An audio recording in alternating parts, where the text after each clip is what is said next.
Mind control, difficult but possible. In this theme, the mind and its control, we are all deeply interested in a very personal way. For nothing affects as individually more than our own minds. We know something about the subject. All of us try to control our minds, but we should like to know more and do better. Who can help us this regard? Of those, only those who have perfectly controlled their own minds. What we may learn from such sources we shall present here as a system of simple discipline. Control of the mind is very interesting inner game.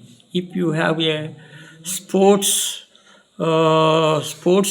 attitude, you will truly enjoy it while apparently losing in the playing. This game takes a great deal of skill, alertness, sense of humor, goodness of heart, sense of strategy, patience, and some heroic faith, which makes it possible not to get disheartened in the face of 100 failures.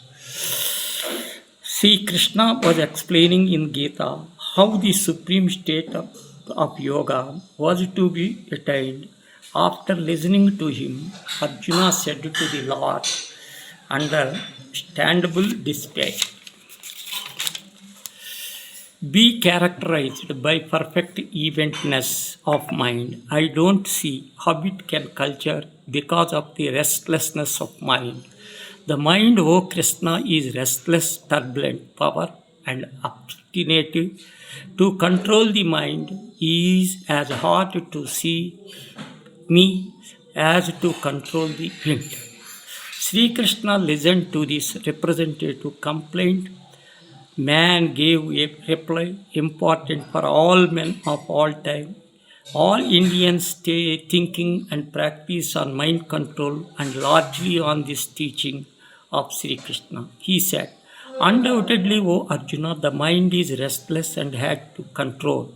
But the practice abhyasa and dispassion, vairagya, it can be controlled.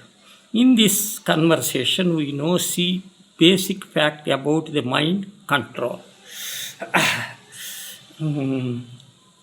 That it has always been extremely difficult task for heroic person of stature, Arjuna, that it is possible to control the mind, that there will be defined methods for controlling the mind. In these two words, abhyasa and vairagya, practice and dispassion, Sri Krishna gave the whole secret of controlling the mind.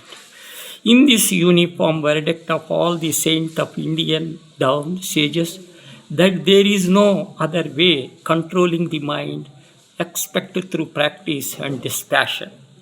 This is also called Abhyasa Yoga or the Yoga of practice. We shall quote here the dialogue between Sri Ramakrishna and the devotee, in which the farmer emphasized the fundamental point which everyone needs to remember. Ramakrishna, don't sit idle simply because of your spiritual consciousness had been awakened a little.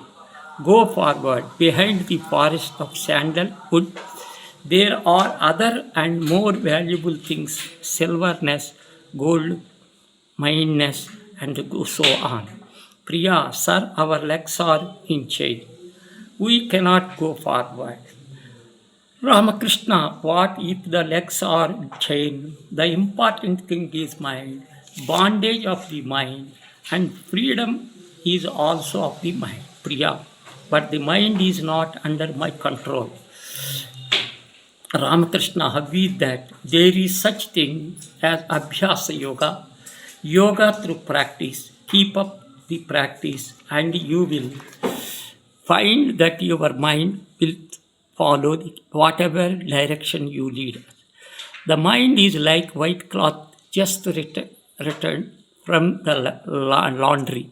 It will red if you dip it in red dye and blue if you dip it in blue. It will have whatever color you dip it. Practice and dispassion are no doubt the entire secret of controlling the mind. But how do we bring them into our life stream? That is a question to do this. We shall have to develop a strong will to control the mind. We shall have to understand the nature of the mind. We shall have to learn certain techniques and practice them earnest and intelligently.